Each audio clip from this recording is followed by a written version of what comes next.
Hey guys, Curtis from the Electrical Outlet here. I'm going to give you a brief rundown on some features in the consoles that you guys might necessarily maybe know about, but it's always good to kind of learn a little bit more about these things and what they can do for your console, right?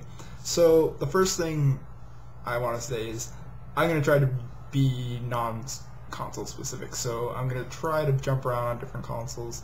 Today I'm actually going to touch base on the PlayStation 3, just because a lot of people are buying PlayStation 3s, and a lot of them, you know, maybe they know about the photo media library, and sometimes they don't. Sometimes they know about Blu-ray, but they only have a few, and they're like, well, this don't look that much different than DVD. Why would I get this? And I don't know. I guess it's kind of time that someone kind of come in and help you guys out with a few good choices. So I brought with me a few, probably actually some of my favorite Blu-rays. And from what I'm hearing from around the webs is some of these Blu-rays that I've picked up are actually, you know, I think they're good. A lot of people are saying, hey, if you want to showcase your Blu-ray, these are some good choices. The first one is Blade Runner, the Ridley Scott classic. Kind of shiny there. That's even shinier. Can't get the picture though. Thick case, and I'll actually kind of go through that in a bit. But, you know, Blu-ray kind of stars Harrison Ford as a detective that hunts robots. People are kind of like, science fiction, eh? It's actually based off a Philip K. Dick novel, Do Robots or Androids Dream of Electric Sheep? You know, it kind of explores humanity and robots and, you know, whether there is some and all that. But what this isn't called that, obviously that would be a really long title and probably most people would be turned off by it, but what it does say is Blade Runner, and but this Blade Runner is a detective that chases down robots, replicants, and it's a really good movie. Like, most people have seen it, and most people are like, well, it's kind of like one of those classics. If you see it, you love it. If you haven't seen it, you probably are kind of like, what's Blade Runner? So I'm going to just open it up here, because there's a little bit of disc in here that might be worth considering.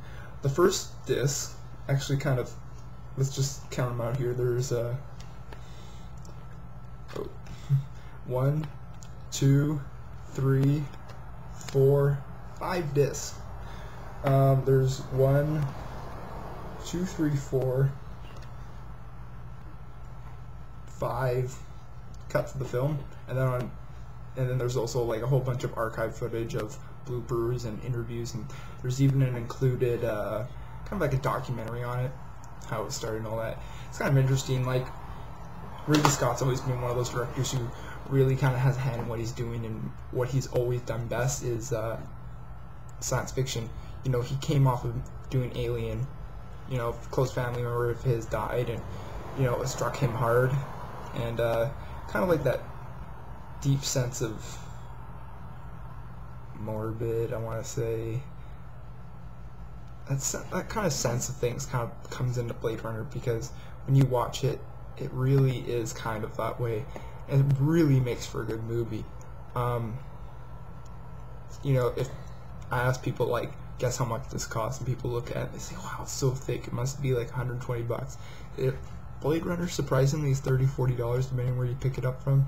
Amazon had it up for $30, and it was on $40 on most outlets, such as, well, I'm up here in Canada, so Future Shop, Best Buy, H&B, they'll sell it for 40 bucks. Really good, you know, and it's an older movie, but I'm going to touch on this. Older movies do not necessarily mean that they're going to be older looking. With Blu-ray, the thing is it really makes a lot older movies look great. You get a lot of crisp and clean detail on the picture, and it really makes it look like a movie, like an actual Blu-ray movie. Now granted, it's not going to look as good as The Dark Knight, which I actually do have too, but I'm not going to look at The Dark Knight because most people probably have The Dark Knight if they have a Blu-ray player, and if you don't, get it. I'm also going to touch on another thing too, because I'm saying to you guys that you don't always necessarily need to get new movies. That's what I'm kind of trying to touch on. You can also get great older things, like older movies and TV shows that look great. And another thing too, that I really like about this Blu-ray too. It's the packaging. It's not like before where if I wanted to watch a TV show on DVD, you've got those slim little packets you had to take out, put back in. Sometimes they came in the wrong order. Well, guess what? Star Trek Season 1 on Blu-ray. And you're thinking, wow, this guy's a total nerd. He's got Star Trek, but oh my gosh. It's just so organized. Much in the same way as... Oh, that's kind of going off screen, isn't it?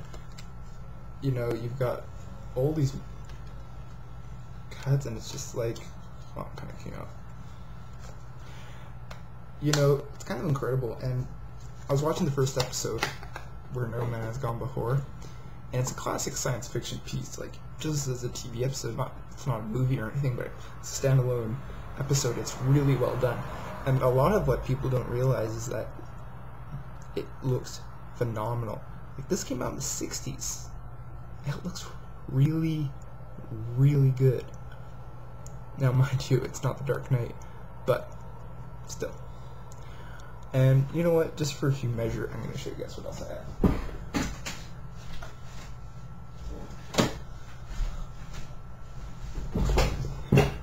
What I also have here is